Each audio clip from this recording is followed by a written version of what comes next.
Let us begin with a very terse description.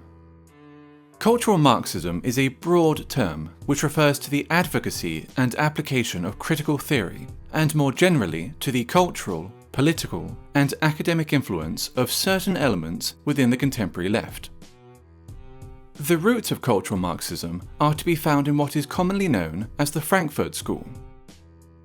The term arose informally to describe the thinkers affiliated or merely associated with the Frankfurt Institute for Social Research at the Goethe University in Frankfurt, Germany during the interwar period.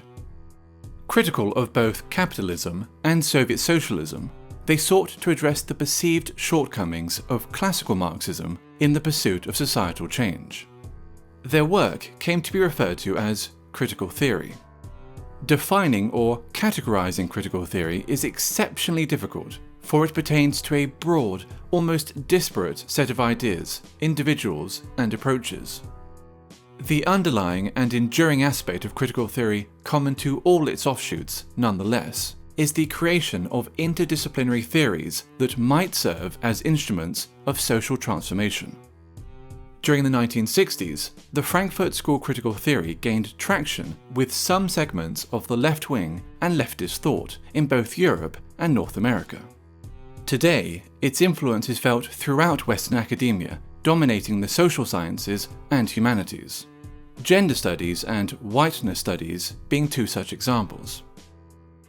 One of the most influential critical theorists and an original member of the Frankfurt School was Herbert Marcuse. A cursory glance at any paragraph written by Marcuse will set alarm bells ringing for anyone even remotely familiar with the current culture of intolerance on college and university campuses. Consider the following passage from his 1965 essay, Repressive Tolerance. The small and powerless minorities which struggle against the false consciousness and its beneficiaries must be helped. Their continued existence is more important than the preservation of abused rights and liberties, which grant constitutional powers to those who oppress these minorities. Social justice, feminism, neo-progressivism, and post-colonialism, to name but a few, are all movements inspired by or born out of critical theory, and thus all come under the umbrella of cultural Marxism. Be it gender, sexual orientation, family, race, culture, or religion, every aspect of a person's identity is to be questioned, every norm or standard in society challenged, and ideally altered in order to benefit supposedly oppressed groups. Classical Marxism saw class conflict as occurring between the bourgeoisie and the proletariat, between the haves and the have-nots. Cultural Marxism views such a conflict as existing between the oppressed and the oppressors, between those with privilege and those without it. The working class has been replaced by minorities. Majority groups are typically defined as privileged and oppressive, with minority groups accordingly labelled underprivileged and oppressed. Heterosexuals are oppressive. Cisgender people are oppressive.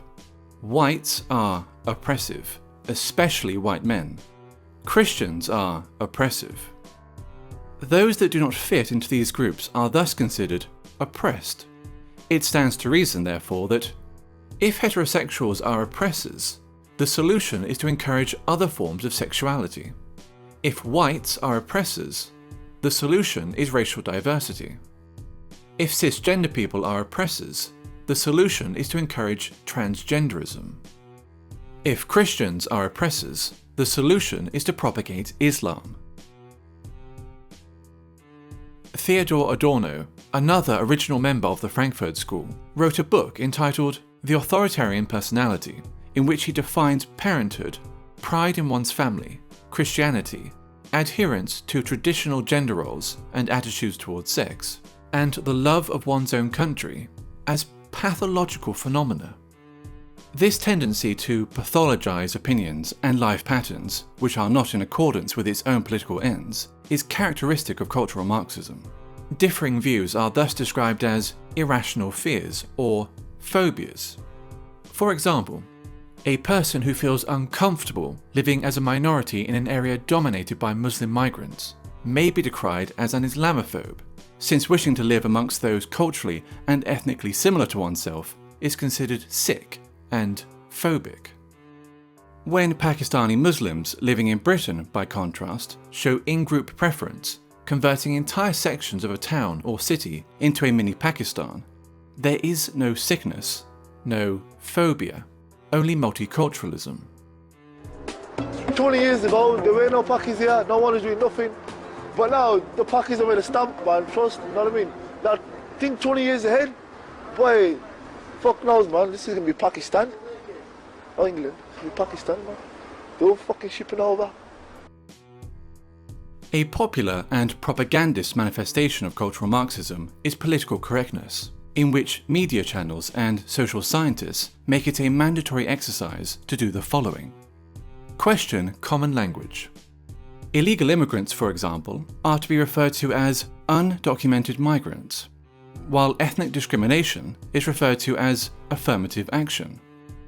Their ambition to define and redefine words can be seen as a means of controlling the discourse and altering cultural norms.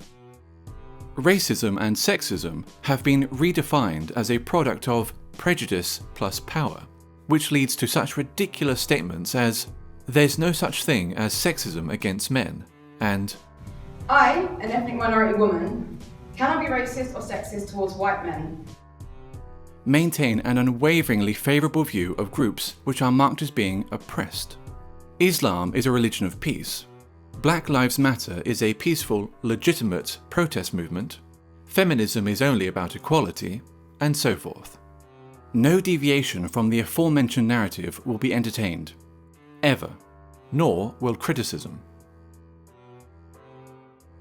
While communism, as Marx envisioned it, offered the resolution of class conflict in a utopian social system, all that cultural Marxism offers is a desolate form of eternal warfare between ever more narrowly defined groups of offended minorities. The only meaningful consequence that its wide application could possibly ever have is the marginalization of traditional European culture.